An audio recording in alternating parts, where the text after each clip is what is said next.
بسم الله الرحمن الرحيم. ازيكم طلبه ثالثه ثانوي؟ معاكم مستر احمد الشاذلي مدرس فلسفه علم النفس. باذن الله النهارده هنحل مع بعض امتحانات السنوات السابقه من اول سنه 2021 وهنحل النماذج التجريبيه بتاعت الوزاره. عايزك تركز معايا، اعرفك ازاي النهارده تعرف تحل. احنا حلينا مع بعض كتير، انت مش جاي تكتشف الحل النهارده، بس انا هحل معاك واعرفك برده معاك لحد اخر لحظه. عشان تحل لازم تتبع 3 خطوات. عايزك تقرا السؤال كويس جدا، دي اول خطوه. تاني خطوه تحدد المفاتيح اللفظيه في السؤال. يعني ايه تحدد المفاتيح اللفظيه؟ يعني وانت بتقرا السؤال اعمل دوائر كده حول الكلمات اللي بتدل على صيغه السؤال.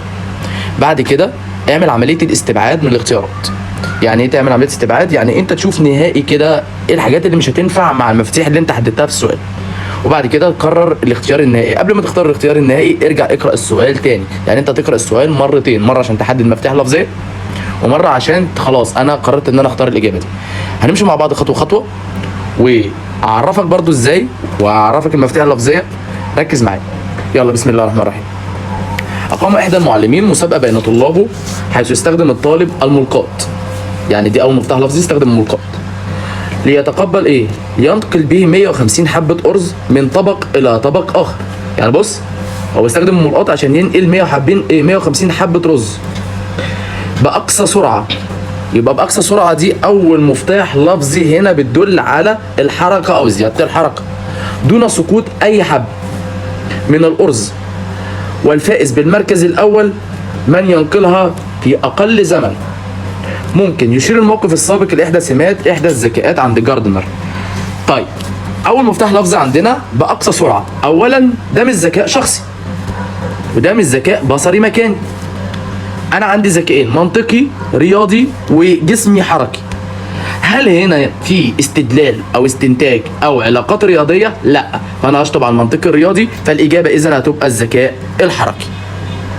طيب السؤال الثاني يقول شولر: ابذل قصارى جهدك. ابذل قصارى جهدك وابدأ صغيرا ولكن فكر على مستوى كبير. هو عمال يدي اوامر للشخص، جهدك، ابذل قصارى جهدك وفكر، تمام؟ فعليك باجتياز العواقب، يعني بيأمره هو، واستثمر كل ما عندك وكن دائما مستعدا للتصرف وتوقع العقبات، ولكن لا تسمح لها بمنعك عن التقدم. والله هو الراجل هنا عمال يأمره بأوامر بتقوي مهاراته الشخصية. طيب بيكلموا عن نفسه، لا تسمح لها بمنعك عن التقدم، دي كلها تنمية بشرية. طيب هل ده ذكاء بصري؟ لا. منطقي؟ لا. طيب انا محتار بين اتنين، اجتماعي عشان شخص بيكلم التاني. اولا هل انا بفهم الاخرين وبحللهم مشكلات، هل هنا تواصل ولا هنا اوامر شخصية؟ ممكن يبقى مثلا حد في فيديو بيديني معلومات ان انا انمي مهاراتي. ده كده ذكاء شخصي. طيب السؤال اللي بعد كده: قام احد الطلاب المتميزين بكلية الطب في جميع السنوات الدراسية. طالب متميز في كلية الطب في كل السنوات والمراحل الدراسية. عمل ايه؟ حول جدران الكلية للوحات فنية معبرة عن تخصصه. مبدئيا كده لوحات فنية وجدران وهو رسم، ده ذكاء بصري. ارجع معايا كده على الاختيارات. هل شخصي اجتماعي؟ لا. شخصي حركي؟ لا. انا محتار بين حاجتين، بصري شخصي، بصري اجتماعي. كده الاجابة هتبقى ايه؟ بص يا ريس، مبدئيا هو هنا دلوقتي شخص متميز، يبقى هنا دلوقتي شخص متميز في وسط مجموعة من الناس في الكلية، تمام؟ يبقى ده كده بصري اجتماعي. يقول ريجر: ليس التعلم أن تحفظ الحقائق عن ظهر قلب. مش التعلم ان انت مجرد تحفظ الحقائق عن ظهر قلب، بل ان تعرف ماذا تفعل بها. حط لي خط تحت كلمة تفعل بها كده، دي كده تطبيق وممارسة. طيب يعكس القول السابق احدى محددات نظرية التعلم. مبدئيا مين اللي بيحفظ وبيطبق اللي حفظه؟ هل شرط كلاسيكي؟ لا. هل محاولة وخطأ؟ لا، نهائي ما ينفعش محاولة وخطأ. طيب هتبقى ايه؟ فهم واستبصار يا مستر احمد؟ انا محتار بين تجهيز ومعالجه المعلومات وفهم واستبصار. اولا مش هينفع فهم واستبصار. ليه؟ اكتب ورايا بقى كده في اي ورقه فاضيه عندك. الفهم والاستبصار فهم وادراك من غير تطبيق. لكن انا عندي سؤال بيقول لي بل ان تعرف ماذا تفعل بها، ده تعلم سببي، بيمارس بيطبق. يبقى هنا دلوقتي دي تجهيز ومعالجه المعلومات، فهم وطبق اللي فهم. السؤال اللي بعده،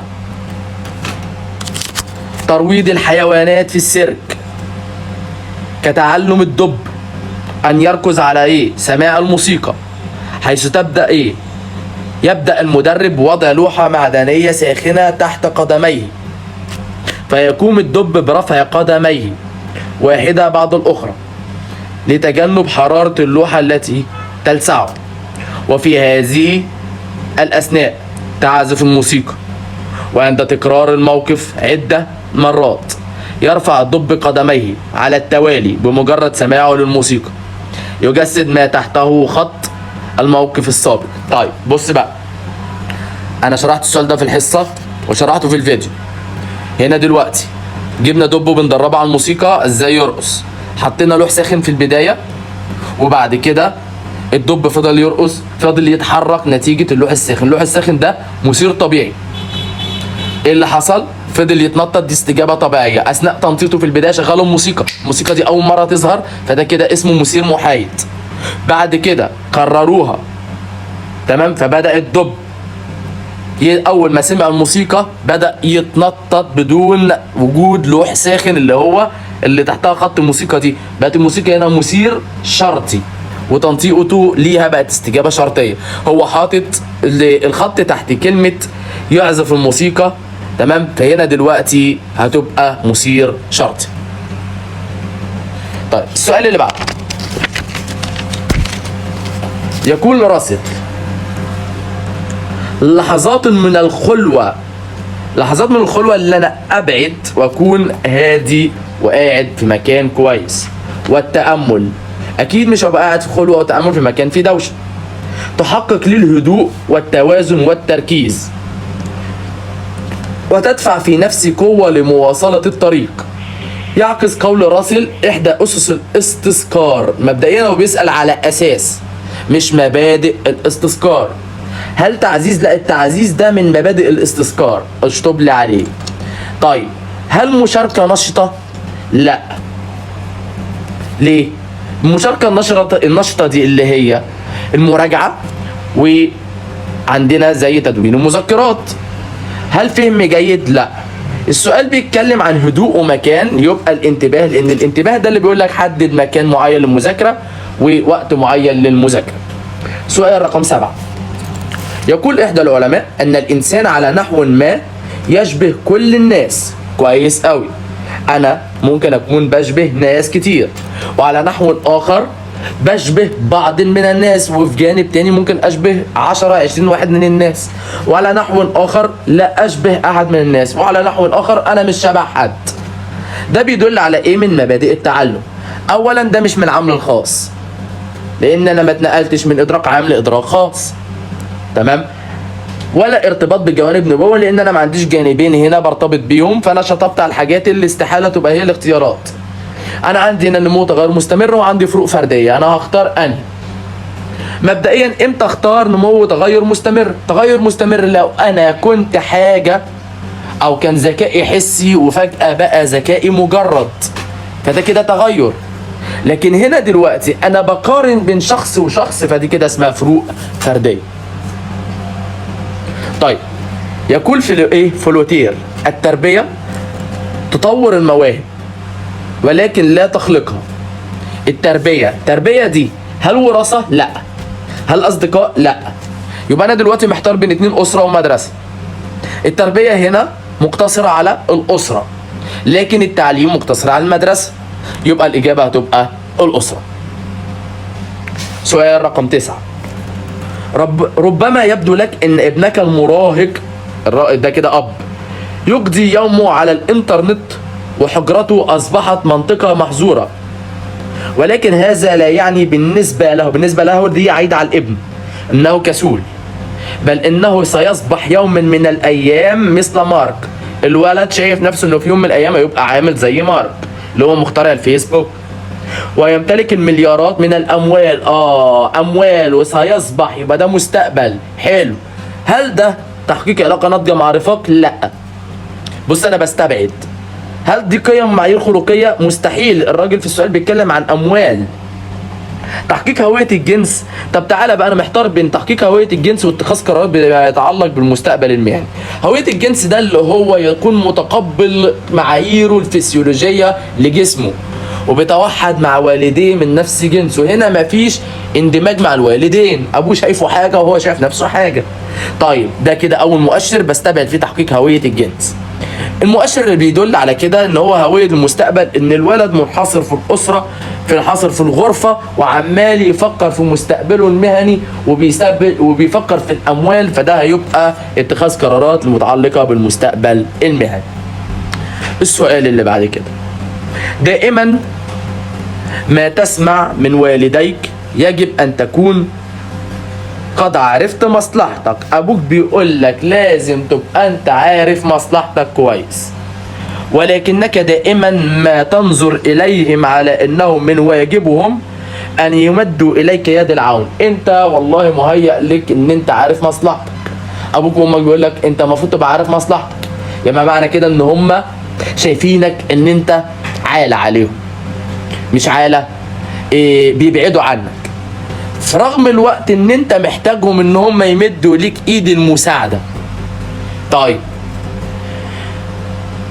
من واجبه ان يمدوا لك يد العون. يمكن علاج، انا هنا بدور على علاج. هل التشجيع على المشاركة في الانشطة الموجبة؟ لا، ملهاش علاقة بالسؤال خالص. ابدأ مشاعر ابوية، لا هو هنا بص انا ممكن اقول مشاعر ابوية، بس دي هستبعدها مؤقتا، هرجع لها تاني. الحوار البناء لا مفيش، السؤال مفيش حوار بناء، ده اب ورافض ابنه. اعالج الحاجات دي، اشعار ان وجوده لا يسبب مشكله. انا محتار ما بين اول واحده وابداء مشاعر ابويه. تعالى بقى لما نشوف ابداء مشاعر ابويه اتجاهه. هو ممكن المشاعر هنا دلوقتي تبقى ايجابيه او سلبيه، والسؤال هنا دلوقتي اصلا المشاعر فيه سلبيه، فهنا دلوقتي انا مش هقدر ان انا اعالجها بالمشاعر.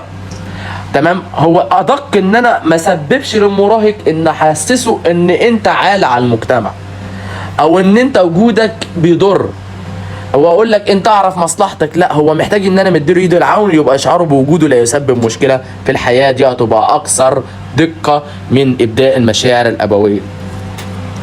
السؤال اللي بعد كده، يؤكد بعض العلماء الشخصيه على ان الشخصيه السويه في المجتمع هي التي تسلك المواقف وتتخذ القرارات بناء على المنطق والموضوعية، يعني على المنطق يعني العقلانية والموضوعية، دون انفعالات. يعني ما كنش منفعل، وتكون العلاقة بينهم وبين الآخرين ناضجة، علاقة عقلية كويسة، وتكون على التفاهم وتسعى نحو تحقيق هدف حياتي. أيوة، يبقى أنا عندي مؤشرين، تتخذ قرارات وحقق هدف حياتي. اولا تلقائي كده هشطب على نظريه الانماط عند هيبوقراط اللي هي بتاعت الانماط السوداوي والصفراوي والدموي، مفيش اي مؤشر في السؤال بيدل على كده. نظريه التحليل النفسي ده اللي بيدرس العوامل النفسيه في الماضي وبيدرس امراض وبيعرف اسبابها بتاعت فرويد، فهستبعدها برضه. السلوكيه بتهتم بالسلوك الظاهري الشعوري الذي يمكن ملاحظته، وبرضه السؤال ملهوش علاقه، هنا بيحدد قرار وبيحقق اهداف. فدي النظريه الانسانيه بتاعت ابراهام ماسلو اللي بيقول لك ان الانسان بطبعه خير واي فعل يحقق هدف. سؤال رقم 12، يقول الكسندر بوب: بعض الناس يمدحون في الصباح ما يذمونه في المساء. ناس آرائها مش ثابته، ممكن يشتموا عليك في الصباح وبالليل يقول لك ده شخص جميل. هل ده حب ذات؟ لا، ملوش علاقة خالص. هل مبالغة؟ مبالغة ده لو انا بمدح فيك بطريقة زيادة عن اللازم. هل بيجذب انتباه؟ استحالة، ده شخص متقلب مزاج. يبقى الإجابة تبقى التقلب المزاج. تمام، يبقى تبقى تقلب الايه؟ المزاج. سؤال رقم 13، كشفت نتائج بعض الدراسات ان بعض الزوجات البيض في امريكا اللاتي اضطررن إلى السكن في مشروعات إسكانية عامة جنبا إلى جنب مع زوجات زنجيات أدى إلى تغيير اتجاههن نحو الزنوج، حيث أصبحن أقل عداوة وأكثر ودا. تعالى كده فهمك حاجة، أمريكا كانت مقتنعة إن الزنوج أعداء وإن هما بيتبعوا العنف. دي كانت فكرة سابقة، فلما راحوا عاشوا مع الزنوج وتعاملوا معاهم وجها لوجه، قال لك دلوقتي لقوا ان هم اكثر ودا. فهنا بقى بالتالي لما عاشوا مباشرة لقى ان التفكير بيختلف وان الاتجاه تغير. وجود اتجاه متوازية لا مالهاش علاقة بالسؤال. سطحيته وهامشية الاتجاه لا. ليه؟ امتى اقول سطحيته وهامشية الاتجاه؟ لاما اقول سطحيته وهامشية الاتجاه لما يبقى انا دلوقتي عندي معلومات، تمام، او حد بيقول لي معلومات مش انا اللي لاحظتها، لكن السؤال هنا ممكن يبقى في حيرة بين هامشية الاتجاه وخبرات مباشرة. لكن هنا بيقول لك هم عاشوا وجها لوجه، تمام. قال لك دلوقتي ولقوا من اقل عداوة، يبقى دي وجود خبرات مباشرة. حاول تستبعد وتوصل للإجابة النهائية. سؤال رقم 14. انا عارف ان اكتر حاجة ممكن تضايقك في الامتحان ان يبقى في اي ابيات شعر. حاول تقرأها بدقة وتطلع مفاتيح لفظية وتعمل دايرة حول المفتاح اللفظي. مش شرط تكون فاهم معنى البيت قد ما تحدد المعنى، الكلمة اللي تطلع الإجابة. حاول تتعب فيه شوية. فبص كده، يقول الشافعي رضي الله عنه: نحن رجالا على الأهوال جلدا وشيمتك السماحة والوفاء. طب تعالى بص بقى كده، نحن رجالا على الأهوال يعني على الصعاب. جلدة يعني قوة، عندنا قوة في الصعاب. وشيمتك يعني من صفاتك السماحة والوفاء. جميل قوي. هل ده تنبؤ؟ لا. ثبات مطلق؟ لا، لأن مبدئيا كده مفيش أي قيم ثابتة. تولد مع الفرد؟ استحالة، لأن القيم مكتسبة. يبقى أنا عندي اختيارين قبل للتنبؤ: تفضيلية أخلاقية، هنا بيقول لك سماحة ووفاء تبقى تفضيلية أخلاقية. سؤال رقم 15.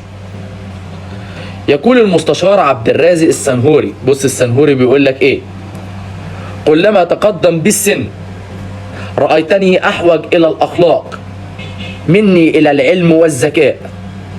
لما كبرت لقيت إن أنا محتاج الأخلاق أكتر من العلم. طب تعالى بقى امشي معايا خطوة خطوة. تقدم بالسن يعني معنى كده في خبرات ثقافية سابقة أو خبرات أخلاقية، تمام. لما كبرت لقيت ان انا محتاج الاخلاق اكتر، يبقى هو هنا مطلوب منه خبرات تعليمية؟ لا، لان هو بيقول لك عاوز اخلاق اكتر من العلم. يبقى هشطب على الخبرات التعليمية. وضع اجتماعي ملوش علاقة بالسؤال، وضع سياسي ملوش علاقة. يبقى هو محتاج ايه؟ خلفية ثقافية، عشان لما تقدم بالسن بقى عنده خلفية ثقافية ان هو محتاج الاخلاق اكتر. يبقى ما تقوليش خبرات تعليمية، تمام. اكد علماء الاجتماع ان القوانين توفر لنا الوقت. ده الباب الاول، علم اجتماع، نظريات اجتماعية. لما اكد علماء اجتماع ان القوانين بتوفر لنا الوقت، هي القوانين دي وصلنا لها لايه؟ من جهد مبذول سابقا والجهد عند الدراسة. القوانين بتوفر لي الوقت والجهد عند الدراسة والمفاهيم العلمية والاطلاع على تطوراتها وبروزها، تمام، اللي هو بلورتها. هل ده تحديد اتجاه؟ لا. هل تنبؤ؟ مفيش تنبؤ. ترشيد تطبيق، انا ما استخدمتش قانون فادني. ده هنا دلوقتي اي قانون بيصل اليه الباحث بيعبر عن خبرات سابقة وده السؤال، يبقى تلخيص وقائع. طيب سؤال رقم 17. يعتبرها سكوين حدث يؤثر فيه إحدى الأطراف. حدث بيأثر فيه إحدى الأطراف، تأثير ملموس. حط لي والنبي خط تحت كلمة ملموس كده، على الأفعال الظاهرة أو الحالة العقلية للطرف الآخر. بص، في فوق إحدى أطراف وطرف آخر، تلقائي كده أنت هتقول لي تفاعل اجتماعي. لا، ده مش تفاعل اجتماعي. ليه يا عم أحمد؟ مش أنا قلت التفاعل الاجتماعي فعل يصدر عن شخص يعقبه رد فعل؟ او سلوك متبادل بين اطراف. يا مستر ما في اطراف، والنبي شاف الكلمه اللي انا قلت لها حط لي تحتها خط اللي هو تاثير ملموس. تاثير ملموس علاقات، لان العلاقات ناتجه عن التفاعل، بس الفرق ما بين التفاعل ايه بيني وبينك ده اسمه تفاعل، بس لو طورنا التفاعل وبقى في تاثير ما بيننا قوي هيتحول لعلاقه، وهنا في تاثير ملموس عشان كده ده علاقات اجتماعيه. تشاهد في الروحه والغدو، يعني في النهار والليل، يوما عمالا يشاركون في تشييد الجسور والمحاور والعمارات في مصرنا الحبيبة، وهم ينشدون ويغنون، يعني ناس مبسوطة، يعني ده مش عرضي، يعني مش حادثة، يعني مش مؤقت، لان انا كل يوم في نهار وليل بعدي بلاقيهم بيعملوا كده، مش مؤقت، يعني ده تفاعل بناء، عشان السؤال بيقول لك ان هم بيعملون مع بعض وبيغنوا، يبقى ده تعاون، خاصة يغنون وهم يعملون، ده كده بيدل على التعاون. تمام. طيب سؤال رقم 19. كلما زاد التفاعل بين الأشخاص كلما زاد احتمال مشاركتهم في المشاعر وفي العواطف والاتجاهات، كما أنهم ينزعون إلى تكوين علاقات اجتماعية موجبة، عواطف واتجاهات موجبة من التقبل والصداقة، وتزداد احتمال سلوكهم كجماعة تعمل على ايه في سبيل هدف مشترك. طيب سيبك كده السؤال ده كله مليان حوارات. بص بقى، هو بيقول لك ايه؟ نستخلص من القول السابق العلاقة بين التفاعل الاجتماعي والعلاقات. انا لسه قايل لك في السؤال اللي قبله لما التفاعل بيزيد بيتحول لعلاقة، يبقى هنا العلاقة ما بينهم تناقض؟ لا، هتستقبل على تناقض وعكسية. افتراضية ما عندهاش حاجة اسمها افتراضية. طردية، يعني طردية يعني كل منهما يكمل الآخر. استحملني أنا ماشي معاك بدقة. سؤال رقم 21. سؤال رقم 20 آسف. يقول شاعر النيل حافظ إبراهيم: هذه يدي عن بني مصر تصافحكم، يعني أمد يدي لمصر وأصافحكم، فصافحوها. تصافح نفسها الغربي، يعني بين مصر والغرب. قبل ما اكمل كده ده مش تكيف ولا صراع، مصافحة، يبقى ده تعاون. سؤال رقم 21. تعمد بطل الجودو العالمي. جودو، يبقى ده في قتال، فانا هلعب ما بين حاجتين، اما تنافس او صراع. تعال لما نشوف. يعني انا اشطب على تكيف مبدئيا كده. قال لك الخسارة امام الياباني، تعمد الخسارة، يبقى مبدئيا ده كده مش صراع. تمام. ده بس نكمل. بطل العالم الذي كان مصابا في المباراة النهائية في اولمبياد لوس انجلوس، ورفض رشوان ان يستغل اصابة خصمه. يبقى دي كده منافسة مشروعة، يبقى ده تنافس اجتماعي من غير ما اكمل. بس تعال نكمل. وفضل ان يخسر الميدالية الذهبية بشرف على ان يفوز بالمركز الاول بالخسة، لينال محمد رشوان احترام وتقدير العالم وتشيد بموقفه النبيل جميع وسائل الاعلام العالمية. قصة موقف محمد رشوان السابق احدى انماط العمليات الاجتماعية تبقى التنافس. السؤال اللي بعده: ان طريقة انقاذ اساليب تربية الاباء الى الابناء والتقاليد والعادات الغذائية والسلوكية المتعلقة بالصحة العامة تجعلنا لا نشعر بها، سواء ونحن نستقبلها أو عندما تدرب الأبناء عليها. يطبق هذا الموقف الحياتي على إحدى سمات الظاهرة الاجتماعية، وهي إيه؟ أولا دي مش إجبار، عشان أنا بلاقي نفسي بربي أبنائي عليها بتلقائي، ولا مترابطة، لأن ما فيش ظاهرة بتأثر في ظاهرة.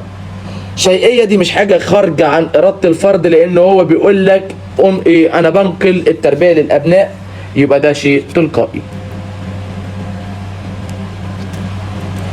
تؤكد لي بست على أن إحدى العلوم الاجتماعية يهتم بإدارة العامة وكيفية رفع كفاءة الأجهزة الحكومية. في حين يهتم علم آخر من العلوم الاجتماعية بالبيروقراطية. البيروقراطية دي يعني تطبيق القوانين في المجتمع، يعني دي كده علاقة علم الاجتماع بالسياسة، حتى بيقول لك فوق الأجهزة الحكومية يبقى دي برضو سياسة. تمام، هيبقى الاختيار الأول اللي هو علم الاجتماع وعلاقته بالسياسة. سؤال رقم 24.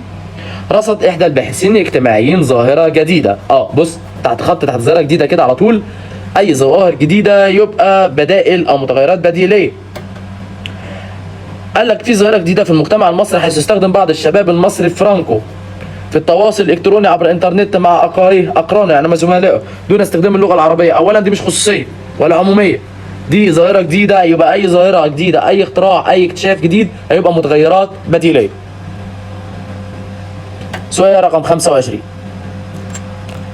تعبر الثقافة عن أفضل تجربة اجتماعية حياتية لعدة أجيال في المجتمع أدت إلى تراكم ثروة من المعرفة المتعددة، مما خلق إحساسا لدى الأفراد المجتمع. بص، خلق إحساس بالوجود والاندماج والتجانس. اندماج وتجانس هي موائمة، يعني مش تعلم، تمام، يعني تكيف، عشان الاندماج والمواجهة.